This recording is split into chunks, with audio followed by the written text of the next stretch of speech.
양 먹이 쉬는 곳 그늘진 바위요 시원한데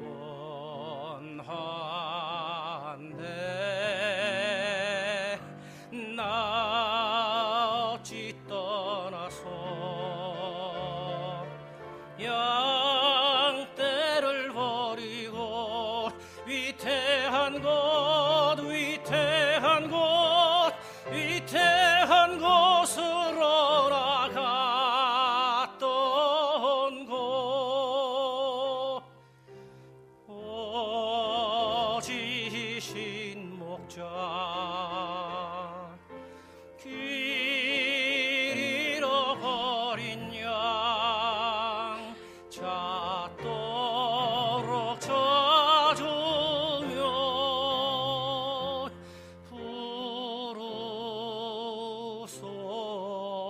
부르소서.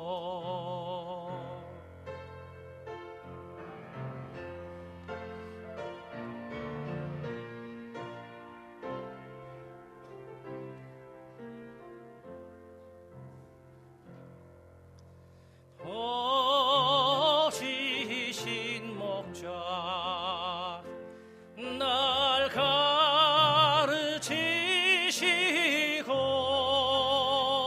주 따라가는 법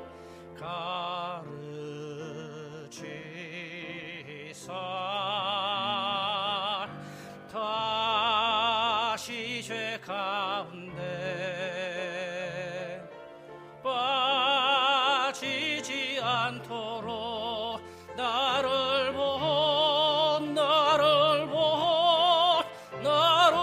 보호하사 지키소서.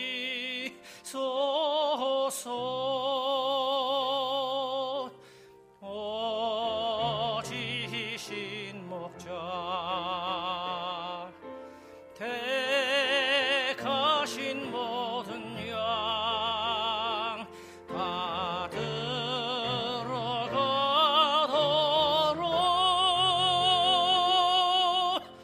이끄소서.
야고보서 3장 1절에서 6절까지를 저희들 함께 교독하시겠습니다. 제가 1절을 읽겠습니다. 내 형제들아, 너희는 선생된 우리가 더 큰 심판 받을 줄을 알고 선생되지 말라.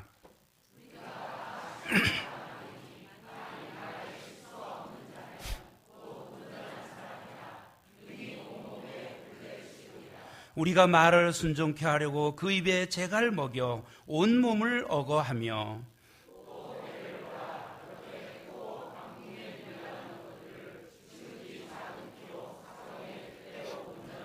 이와 같이 혀도 작은 지체로 돼 큰 것을 자랑하도다.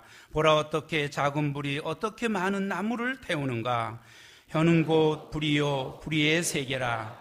혀는 우리 지체 중에서 온몸을 더럽히고 생의 바퀴를 불사르나니 그 사라는 것이 지옥불에서 나느니라. 아멘. 잠시 기도하겠습니다. 하나님, 우리 아버지, 이 시간 하나님의 말씀을 들고 아버지 하나님 소중히 섰습니다. 준비할 때 저에게 성령께서 가르쳐 주시고 은혜로 말씀해 주신 것처럼 나누어질 때도 함께 같은 성령으로 우리 마음에 말씀하여 주시옵소서. 그리고 성령의 빛으로 우리가 어떤 부분은 또 고쳐지고 주님 앞으로 나오는 이 시간이 되도록 축복하여 주시옵소서. 하나님, 이 시간을 랭캐스터에서 귀한 말씀 사역하시는 우리 목사님, 하나님, 그곳에서의 귀한 사역에 기름 부어주시고 놀라운 역사가 일어나는 복된 사역이 되도록 축복하여 주시옵소서. 이 시간을 주님께 온전히 의탁드리오며 예수님 이름으로 기도드리옵나이다. 아멘. 앉으시겠습니다. 최근에 제가 교회에서 이제 목사님과 함께 사역자들과 여러 기도회도 하고 이런 걸 하는 중에 제가 자꾸 말에 실수를 하는 걸 느끼는 거예요. 목사님이 어떤 질문을 하시면 그거를 조금만 생각하고 대답을 해야 되는데 그냥 즉시 이렇게 대답을 하면 그 후속 조치는 제가 모르는 이런 일들이 있더라고요. 이제 그 고민을 좀 하고 또 이제 집에서도 그렇고 저와 가까운 사람들에게 제가 이렇게 친절하게 말하는 부분이 좀 부족한 것 아니냐, 제 스스로 저를 그렇게 보는 겁니다. 그러면서 이제 말에 대해서 또 책도 좀 보면서 하나님, 제 말이 훈련되기를 원합니다 하는 그런 마음으로 제가 기도하는 중에 저에게 하는 설교로 오늘 준비를 했는데 또 우리 성도님들에게도 은혜가 됐으면 좋겠습니다. 우리나라 속담에 말 한마디로 천냥빚을 갚는다 하는 그런 말이 있습니다. 반대로 말하면 말을 잘 못하면 천냥빚을 진다라는 이런 말도 되는 것입니다. 여러분, 우리가 지금 21세기를 살고 있는 지금에는 말의 전파 속도가 광속에 비유되는 이런 시대를 우리는 살고 있다고 생각합니다. 사회관계망 서비스, 즉 SNS가 활성화됨과 동시에 사람들이 말을 적극적으로 이에 담아 옮기고 있기 때문입니다. 그러다 보니 우리의 말, 이 말이라는 제목이 신문과 TV에서 많이 주목을 받기도 합니다. 어느 한때는 대선 후보의 한 후보가 노인에 대한 말을 폄하했다 해서 잘못한 일로 인해서 사과를 했지만 그 일로 물론 하나님이 하시고 어떤 일을 세우시는 하나님이 세우시지만 그걸로 인해서 엄청난 지지율이 떨어지는 이런 현상도 저희들이 알고 있습니다. 그러나 문제는 우리가 이 세상에 현재 진행되고 있는 모든 이 언어 중에 문제는 말 자체도 중요하지만 그 말의 타락 정도의 수위가 위험 수위를 넘나들고 있다고 하는 것입니다. 우리 교회에 믿음을 가진 청년들이나 청소년들은 그렇지 않겠지만 학교에서 청소년들이 많은 경우에, 다는 아니겠죠, 많은 경우에 욕이 없으면 대화를 못한다고 합니다. 욕으로 시작해서 욕으로 끝나는 것을 말하고 그것을 웃고 즐기는 이런 것이 우리 현재 청소년들의 언어의 문화에 심각한 이런 일이 있다고 저는 생각을 합니다.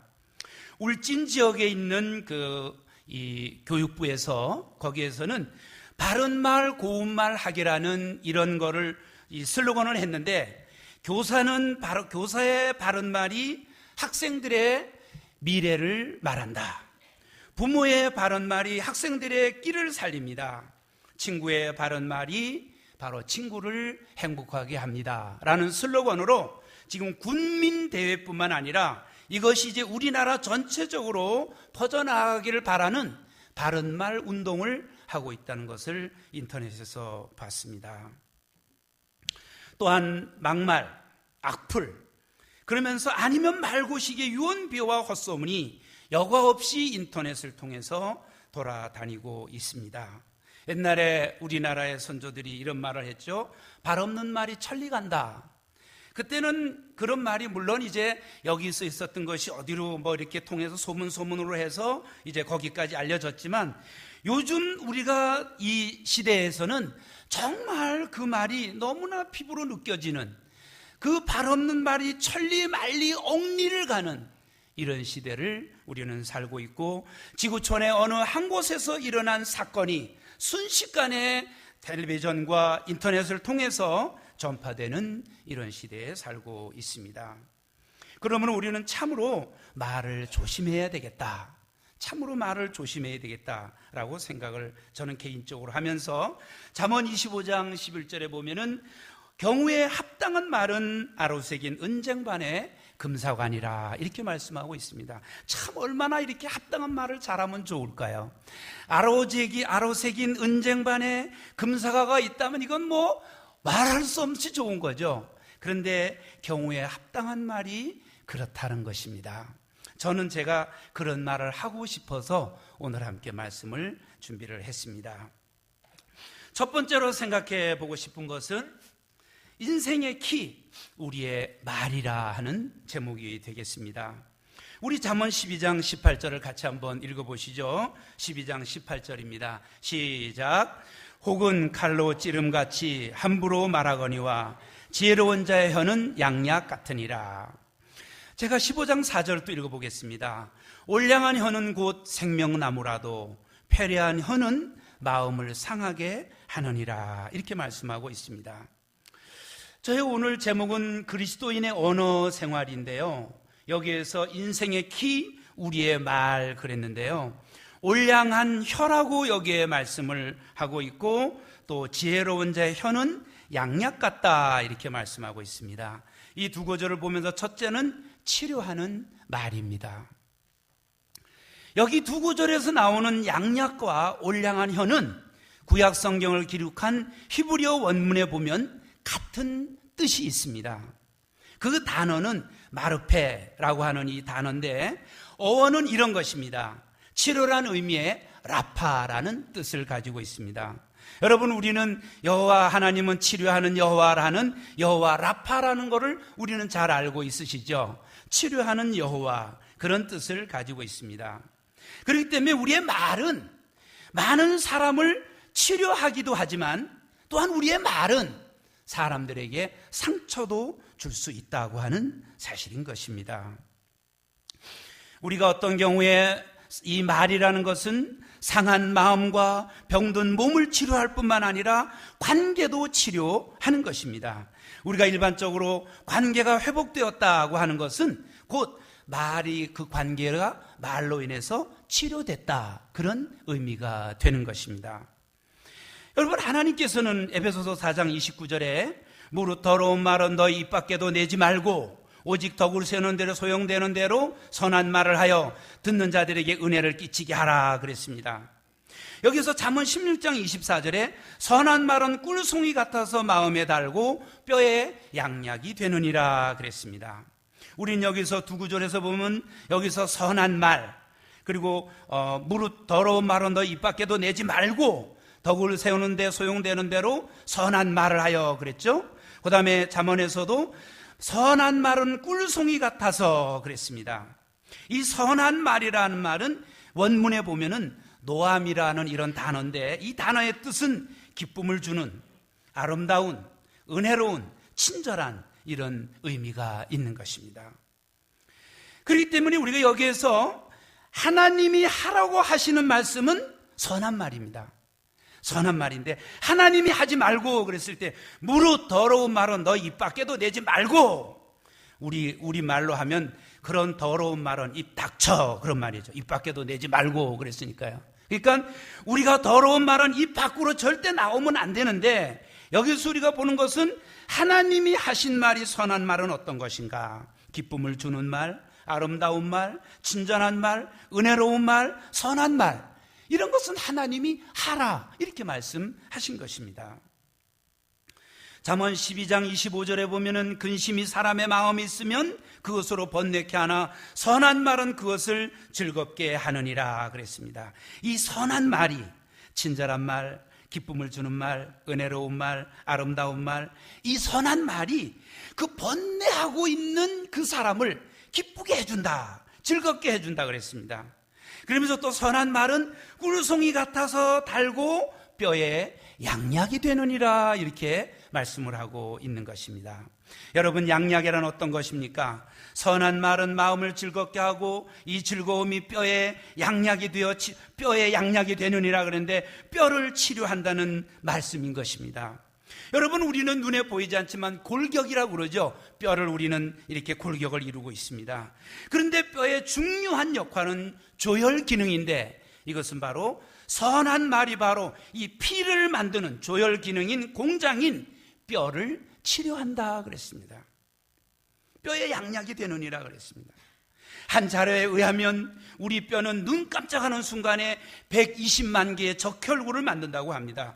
동시에 또한 120만 개의 적혈구가 120 동안을 몸에 돌아다니면서 건강을 주다가 바로 그 120만 개의 적혈구는 120일 동안 살고 죽는 것이죠. 지금 이 순간에도 우리의 늑골, 두개골, 척추에 있는 이런 골수에서 계속 피를 만들어내고 있는 것입니다. 이 피를 만드는 중요한 바로 뼈의 특효약이, 그것이 바로 선한 말인 것입니다. 이것은 부작용도 없는 보약인 것입니다. 그러므로 인류가 지금까지 만들어온 가장 좋은 약 중에 가장 특효약이 바로 명약, 이것은 바로 선한 말인 것입니다. 반면에 또 말 중에 병들게 하는 말이 있습니다. 선한 말은 사람을 치료하지만 악한 말은 사람을 병들게 한다는 것이죠. 그럼 병들게 하는 말은 어떤 말일까요? 우리 한번 잠언 12장 18절을 한번 같이 읽어보실까요? 한번 읽어보시죠. 시작. 혹은 칼로 찌름같이 함부로 말하거니와 지혜로운 자의 혀는 양약 같으니라 그랬습니다. 그러니까 여기에서 이 병들게 하는 말은 함부로 하는 말입니다. 함부로 하는 말은 바로 칼로 찌름과 같아 그랬어요. 혹은 칼로 찌름같이 함부로 말하는데 지혜로운 자의 혀는 양약 같아. 그 상처받은 마음을 치료한다는 것이죠. 로마서 3장 13절 14절을 제가 읽겠습니다. 저희 목구멍은 열린 무덤이요 그 혀로는 속임을 베풀며 그 입술에는 독사의 독이 있고 그 입에는 저주와 악독이 가득하고 라고 말씀하고 있습니다. 여기서 함부로 하는 말은 바로 악한 말입니다. 그리고 교만한 말, 원망의 말, 저주와 악독이 있는 말, 이런 말은 마음을 상하게 하고 관계를 상하게 하는 것입니다. 여러분, 이런 말이요, 잘 모르는 사람한테는 그래도 안 합니다. 이런 말을 어떤 사람한테 한다고 생각하십니까? 제 경우에 보면 아주 가까운 사람한테 제가 함부로 말하는 경향이 제가 있더라고요. 그래서 하나님께 기도하면서 하나님, 제가 참 이런 말을 또 했네요. 또 실수했네요. 그러면서 제가 늘 자백도 하고 그렇게 하는 것을 봅니다. 바로 이런 함부로 하는 말, 이것이 교만한 말, 원망의 말, 저주의 말, 악독의 말, 이런 것이 마음을 상하게 하고 칼로 찌른같이 그 마음을 상하게 한다는 것입니다. 아마 여러분은 어떤지 모르겠습니다만 혹시라도 여러분들 중에도 아마도 한 번쯤은 말로 인해서 마음이 상하고 몸이 상하고 관계가 깨어진 경험이 있을지 모르겠습니다. 이 입이 왜 그때 그 말을 해가지고 이렇게 혹시 말을 하고 후회해 보신 적은 혹시 없으십니까?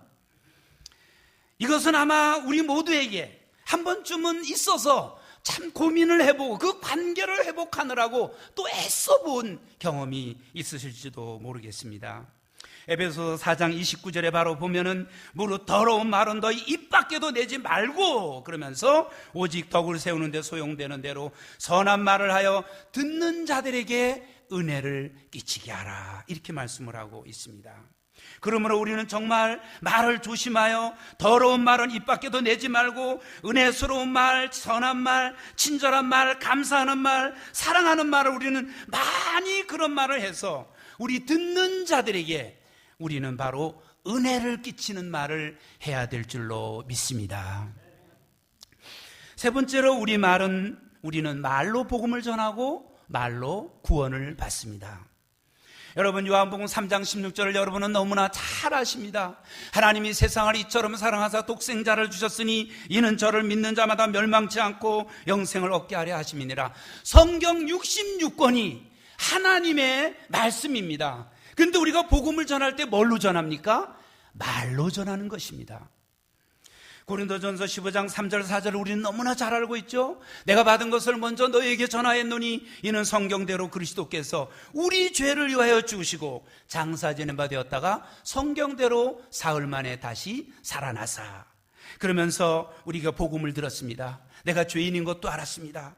그러면서 로마서 10장 9절에 내가 만일 내 입으로 예수를 주로 시인하며 또 하나님께서 그를 죽은 자 가운데서 살린 것을 내 마음에 믿으면 구원을 얻으리니 10절에 사람이 마음으로 믿어 의에 이르고 입으로 시인하여 구원에 이르느니라 그랬습니다.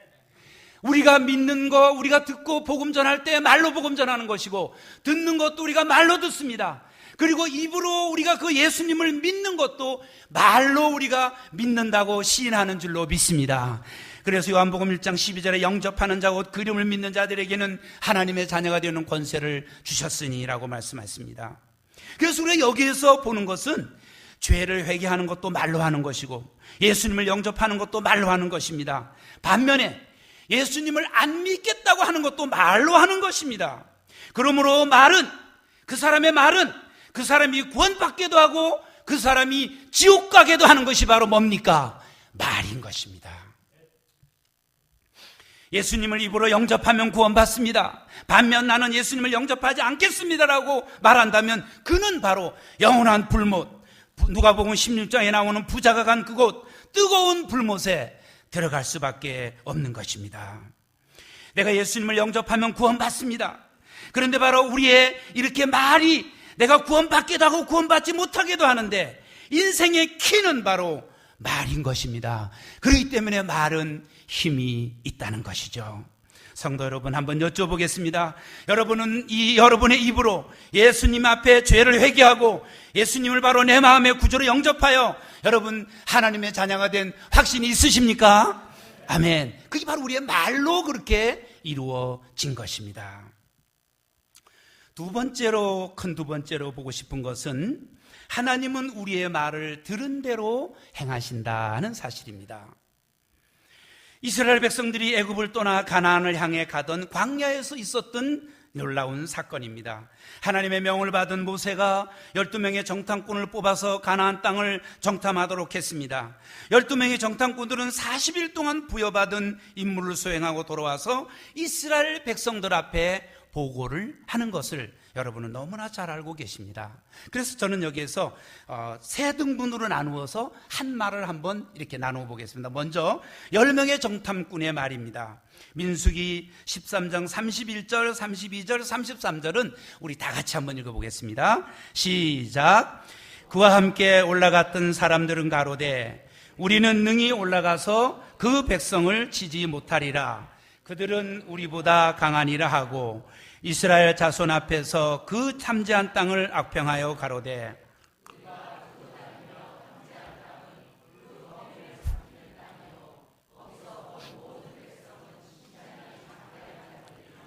거기서 또 네피림 후손 아낙 자손 대장부들을 보았나니 우리는 스스로 보기에도 메뚜기 같으니 그들의 보기에도 그와 같을 것이니라.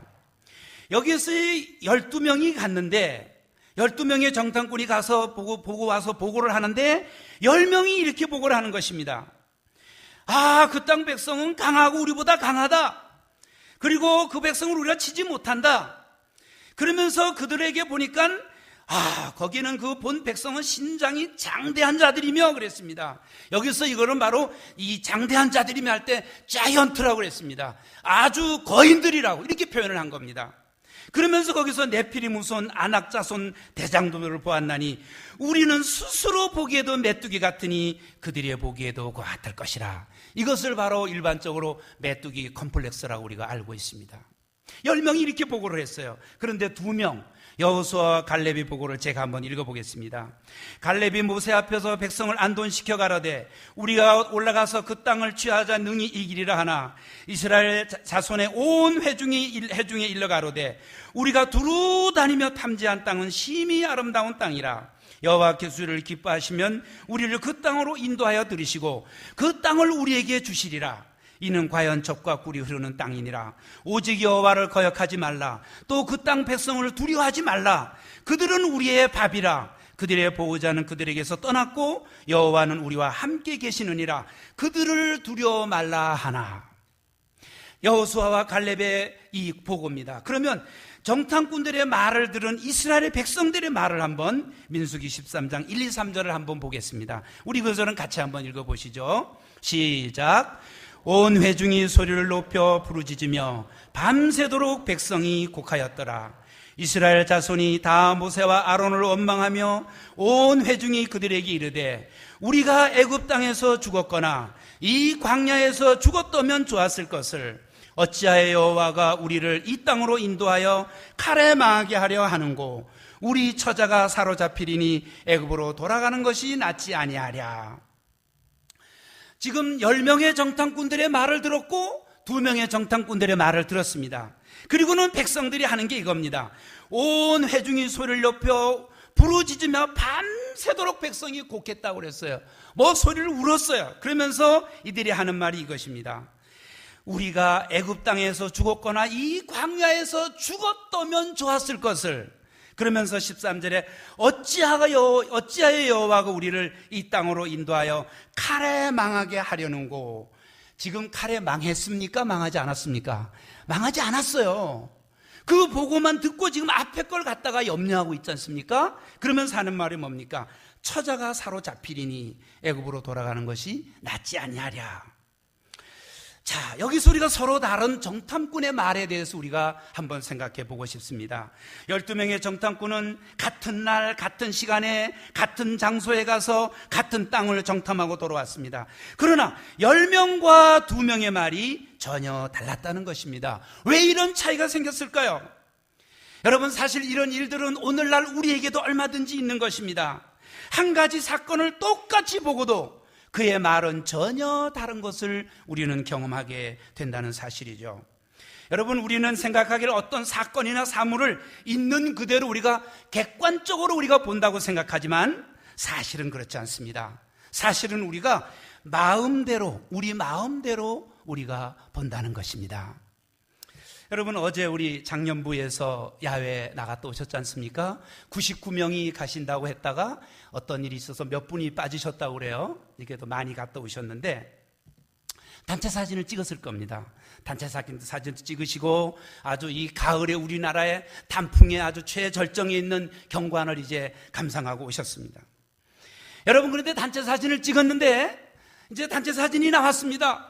딱 보니까 사진이 잘 나왔어요. 내가 어디 있는가 하고 찾아봤더니 내가 잘 못 나온 거야. 눈을 감았든지 이쪽을 봤든지. 그러면 이 사람이 뭐라고 그럽니까? 그 사진 잘 못 나왔어, 그러는 것입니다. 여러분, 우리가 어떤 일을, 사물을 볼 때 객관적으로 보는 것 같지만 실질적으로 주관적으로 보고 주관적으로 생각한다는 것입니다. 여러분, 그 사진이 99명 중에 98명이 다 잘 나왔어도 내 혼자 안 나왔으면 그 사진 잘 안 나온 거예요, 여러분. 그게 우리 주관적으로 보는 거 아닙니까? 여러분, 그렇기 때문에 우리가 이 세상을 바라볼 때 우리는 내 마음대로 보고 내 마음대로 말하고 내 마음대로 생각하는 것이 우리라는 것을 우리는 알아야 되는 것입니다. 여러분, 그러나 우리가 예수님을 모시면 세상이 좀 달라 보이는 것입니다. 예수님을 영접하기 전에 들리지 않던 설교가 예수님을 믿고 나서, 구원받고 나서 들리는 설교가 다른 것입니다. 왜 그렇습니까? 성령의 빛으로 성령께서 깨닫게 해주시기 때문에 그냥 내 귀로 듣는 거하고 성령께서 듣게 해주실 때 듣는 거하고는 차이가 있다는 것입니다. 하나님이 없는 눈으로 세상을 보면 희망이 없습니다. 그러나 하나님이 함께 하시고 바로 하나님과 함께 이 세상을 바라보면 거기에는 희망이 있기 때문입니다. 왜 그러냐면 바로 문제만 보는 사람과 문제와 답을 함께 보는 사람이 말이 다른 것과 같은 것입니다. 여기서 우리가 주목해야 할 것은 우리가 애굽 땅에서 죽었거나 이 광야에서 죽었다면 좋았을 것이라는 이 말을 우리는 주목해 보시기 바랍니다. 이것은 10명의 정탐꾼들의 보고를 들은 이스라엘의 백성들의 말인 것입니다. 여러분 한번 생각해 보십시오. 430년간 애굽에서 노예로 있으면서 노예 생활을 하던 그들이 정말 하나님의 기적을 통해서 이제는 젖과 꿀이 흐르는 가나안 땅으로 가기 위해서 애굽에서 탈출을 하여 홍해를 건너 가나안 땅으로 가는 이 과정에 지금 광야에 잠시 머물러 있는 것입니다. 이들은 기대에 부풀어 있었던 사람들입니다. 가나안 땅에 들어가서 이들은 정말 우리가 거기 들어가면 어떨 것인가? 너무너무 아름다운 그림을 그리면서 살고 있었을지도 모릅니다. 그 기대에 부풀어 있던 사람들입니다. 그런데 이들이 지금 이 보고를 듣고 한 말이 우리가 애굽에서나 이 광야에서 죽었다면 좋았을 것이라는 말을 한 것입니다. 여러분, 그들이 정말 죽고 싶었을까요? 정말 죽고 싶은 마음이 그들에게 정말 있었을까요? 어떤 국어 선생님의 표현법 중에 하나처럼 강한 부정은 강한 긍정이다 라는 표현처럼 이들에게 정말 우리가 죽었으면 좋았을 것을 하는 것이 강한 부정이 이들 마음속에 있는 정말 강한 긍정을 그렇게 표현한 것일까요? 사람의 속은 다 알 수 없지만 아마 이때 이들은 가나안 땅에 들어가 살고 싶은 생각으로 가득했을 것입니다. 그런데도 그들의 입에서 나온 말은 놀랍게도 애굽에서나 이 광야에서 죽었다면 좋았을 것이라는 말이 이들의 입에서 나왔다는 것입니다. 여러분, 우리는 때때로 정작 소원과는 반대되는 말을 우리는 종종 할 때가 있습니다. 예를 들면 결혼하고 싶으면서도 혼자 살겠다고 말을 하는 싱글들이 그럴 수가 있습니다. 속은 결혼하고 싶은데 언제 할지도 모르고 그러니까 혼자 살지 뭐 이렇게 하면 마음하고는 다른 것이잖아요. 우리 학생들은 어떻습니까? 대학을 준비하는 학생들 어디 대학 가고 싶은데 그러면 그냥 아무 대학이나 갈래요. 자기 마음에는 지금 꿈꾸고 내가 공부하고 이러면 어느 정도 가고 싶은 게 있는데 겉으로는 말은 아무 대학이나 가면 되죠 하는 것입니다. 마음하고는 다른 말을 할 수 있다는 것입니다. 여러분, 여기서 정탐꾼들의 말과 이스라엘 백성들의 말을 다 들으신 하나님이 나타나셔서 이제 말씀하시는 것입니다. 민수기 13장 28, 29, 30절은 한번 교독해 보시겠습니다. 제가 28절을 읽고요, 성도님들 29절을 읽고 30절을 한번 다 같이 읽어보겠습니다. 그들에게 이르기를 여호와의 말씀에 나의 삶을 가리켜 맹세하노라. 너희 말이 내 귀에 들린 대로 내가 너희에게 행하리니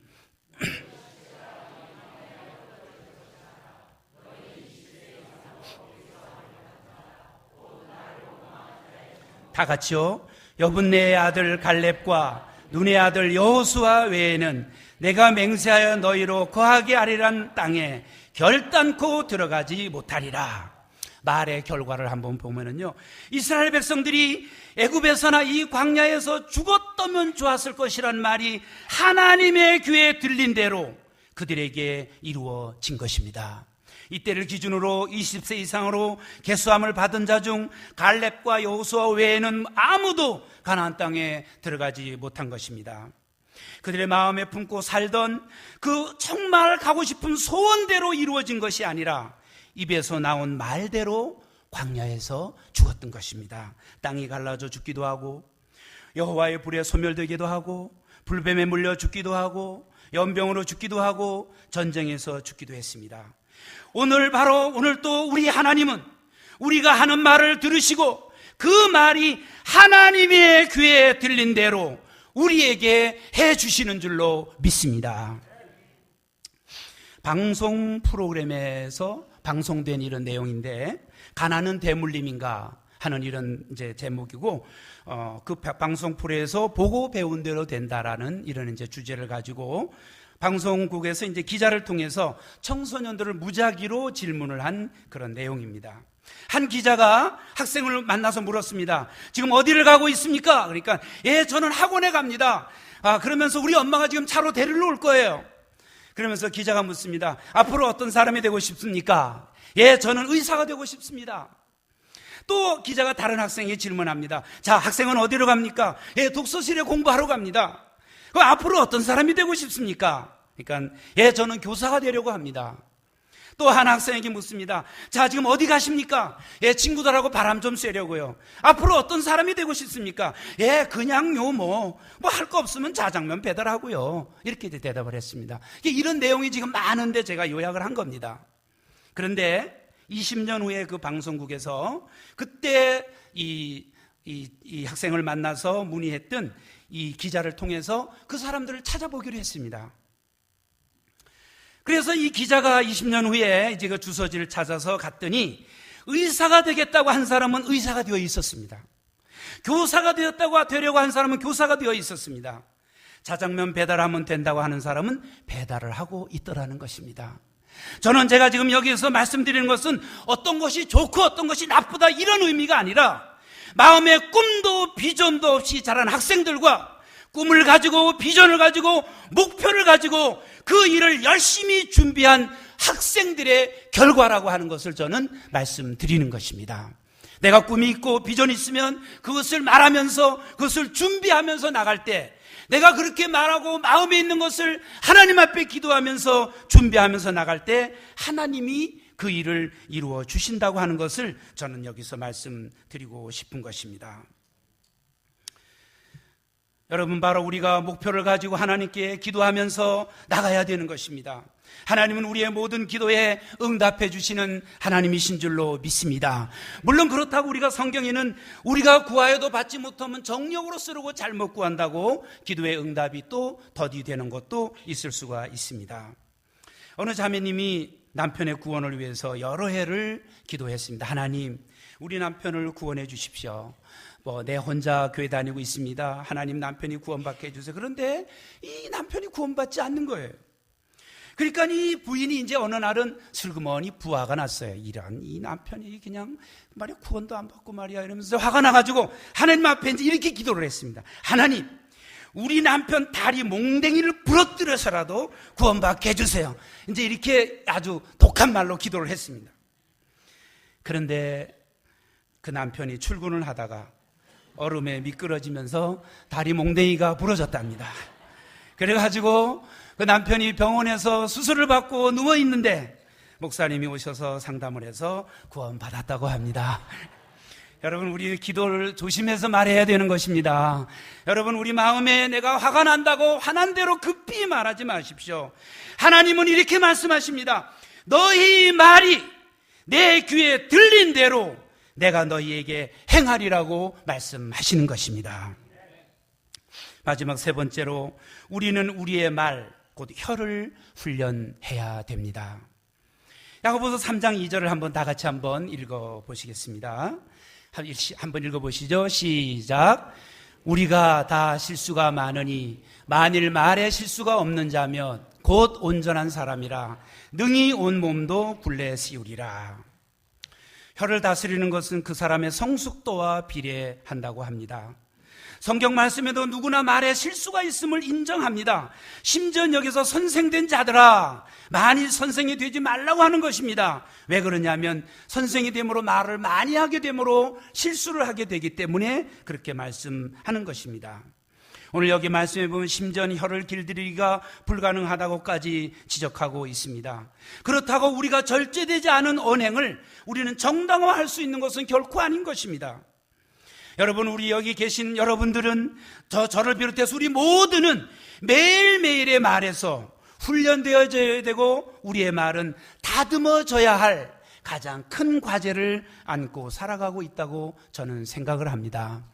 혹시 여러분 중에 다람쥐가 쳇바퀴 돌리는 거를 실제로 보신 분 있으세요? 여기 어른들은 많으시죠? 민속촌에 가면 볼 수 있겠죠, 그죠? 근데 저희 시골에서는 옛날에 제가 금요 조창기도회 때 속갱이를 얘기했더니 속갱이가 뭐냐고 모르는 사람들도 있더라고요. 저 강원도 깡촌에 가면 속갱이가 있습니다. 근데 이제 이 다람쥐 쳇바퀴를 이렇게 놓으면 다람쥐를 쳇바퀴 돌리는 거는요, 훈련이 필요 없어요. 그냥 만들어 놓고 쳇바퀴를 놓으면 그냥 다람쥐가 할 일이 없으니까 거기서 막 가려고 그러면 쳇바퀴 계속 돌아가잖아요. 그 자기 그냥 발만 돌리면 되는 거예요. 훈련을 받아서 되는 건 아닙니다. 그러나 돌고래가 공을 갖고 놀거나 돌고래가 물속에서 점프를 해서 링 속으로 빠져들어가는 것이나 돌고래가 점프를 해서 음식을 받아먹는 것은 이것은 바로 단순한 본능이 아니라 조련사로부터 오랜 시간 훈련이 되어야 하는 모습이라고 하는 사실입니다. 여러분, 저희들이 이번에 인천 아시안게임이 있었죠. 우리나라가 종합 2위를 했습니다.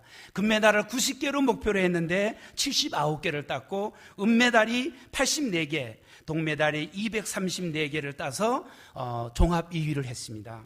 여러분 한번 생각해 보십시오. 이들이 그 금메달, 은메달, 동메달을 따기 위해서 태릉 선수촌에서 얼마나 피나는 노력을 했겠습니까? 엄청난 노력을 한 결과 바로 피나는 훈련에 금메달을 따고 은메달을 따고 동메달을 땄습니다. 여러분, 메달은 바로 피나는 훈련의 결과로 얻어지는 선물이라고 하는 사실입니다. 훈련은 정말 힘이 드는 것입니다. 이 훈련은 개인적인 욕심을 포기해야 되는 것이고 그 훈련하는 그 사람의 목표에 도달하기 위해서는 이를 정말 악물고 해야 되는 이것이 훈련인 것입니다. 그런데 여러분, 훈련 중에 가장 힘든 훈련이 혀의 훈련, 언어의 훈련이 아닌가라고 저는 생각을 합니다. 혀의 이 훈련이 힘든 이유는 다른 지체와는 달리 혀는 바로 마음속에 있는 것을 입을 통해서 쏟아내기 때문에 참 힘든 것입니다. 손도 발도 묶을 수 있고 눈도 가릴 수 있고 귀도 막을 수 있고 음식도 금식할 수 있습니다. 그러나 이 혀는 묶어둘 수가 없습니다. 혀는 기억을 가해라 해가지고 혀를 묶어가지고 가짜를 만들 수가 결코 없는 것입니다. 야고보서 3장 3절은 말합니다. 우리가 말을 순종케 하려고 그 입에 재갈을 목여 온몸을 어거하며 그랬습니다. 타고 다니는 말, 우리가 이 말을 보면 입에 재갈이 물려 있습니다. 그 이유는 순종케 하기 위해서입니다. 그래서 뒤에서 타고 고삐로 이쪽으로 당기면 말은 오른쪽으로 갑니다. 왼쪽으로 당기면 말은 왼쪽으로 가는 것입니다. 왜 그렇습니까? 재갈로 훈련이 되어 있기 때문입니다.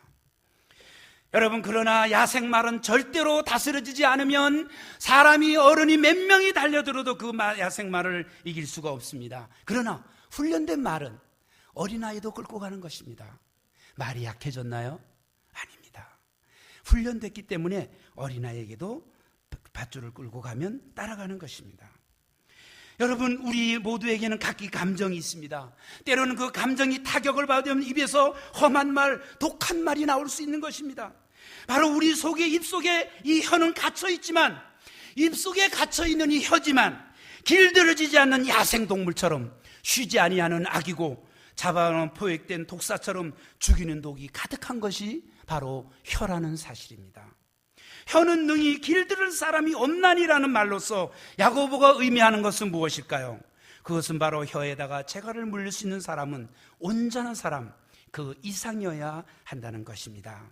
말을 재갈을 물리면 오른쪽으로 왼쪽으로 끄는 대로 움직이고, 여러분 배를 보십시오. 정말 엄청난 큰 배, 사람을 수천 명을 태우는 큰 배도 항해사가 그 키를 오른쪽 왼쪽으로 돌리는 대로 그 큰 배가 움직이는 것입니다. 그러므로 말은 인생의 키가 되는 것입니다. 말이 훈련되어 있으면 하나님께서 그를 귀하고 아름답고 놀랍게 쓰시리라고 믿습니다. 마지막 결론적으로, 그럼 우리는 어떻게 우리 입이 선한 말, 아름다운 말을 할 수 있을까요? 첫째, 구원받아야 되는 것입니다. 예수님이 내 마음에 오셔야 혀를 통제받을 수 있는 요건이 되는 것입니다. 온유하고 겸손하신 예수님이 우리 마음에 있어야 만유인력의 법칙으로, 바로 내가 내 힘으로 할 수 없는데 성령 하나님이 나를 붙들어 주시고 내 마음을 통제해 주실 때 내 힘으로 아니고 성령의 능력으로만 우리의 말은 통제될 수 있다는 것입니다. 두 번째로 이제 우리가 구원받았다면 그 마음에 하나님 말씀을 가득 채워야 하는 것입니다. 우리 골로새서 3장 16절을 같이 한번 읽어보실까요? 같이 한번 읽어보시죠. 시작. 그리스도의 말씀이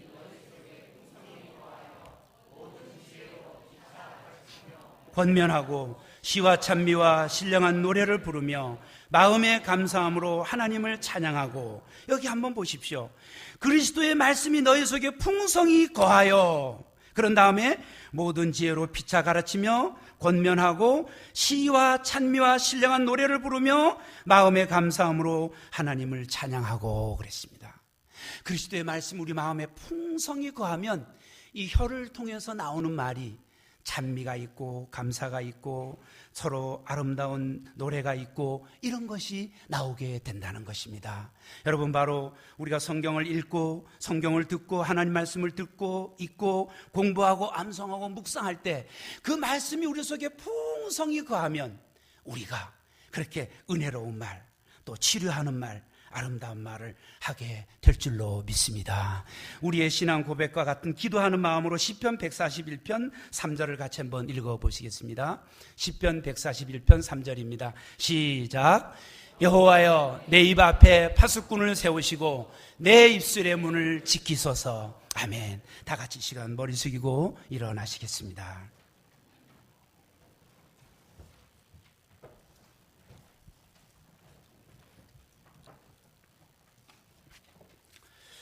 성도 여러분, 저는 오늘 아침에 제가 고민하고 어떻게 하면 내 입에서 선한 말, 은혜스러운 말, 아름다운 말, 또 치료하는 말이 나올 수 있을까를 기도하며 있는 중에 하나님 말씀을 함께 나누었습니다. 그리스도인의 언어 생활을 함께 나누었습니다. 혹시 오늘 이 말씀을 듣는 중에 목사님에게만 그렇지 않고 저에게도 오늘 이 말씀이 필요했습니다. 저도 제가 이 언어가 훈련되기를 바라는 마음이 있습니다.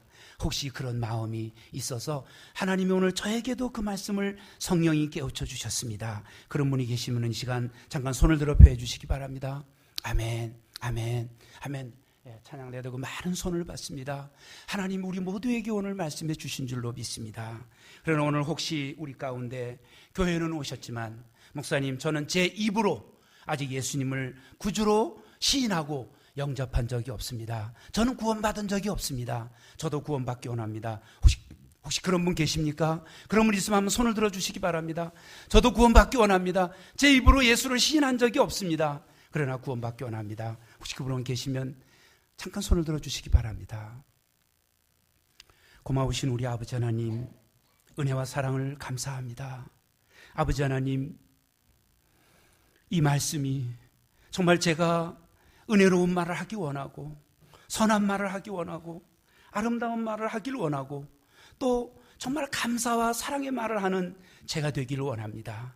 하나님, 제 혀가 훈련받기를 원합니다.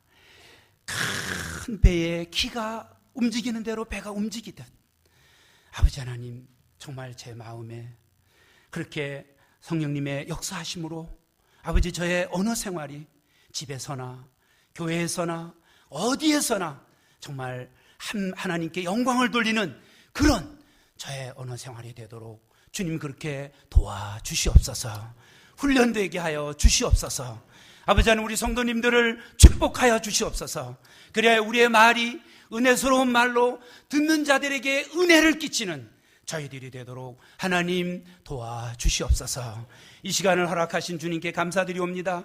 이 시간은 당신의 초청 시간이오니 우리 주님이 영광을 받으시옵소서. 우리 성도님들의 말씀한 그 뜻을 이루어 주시옵소서. 감사드리옵고 예수님 이름으로 기도드리옵나이다. 아멘.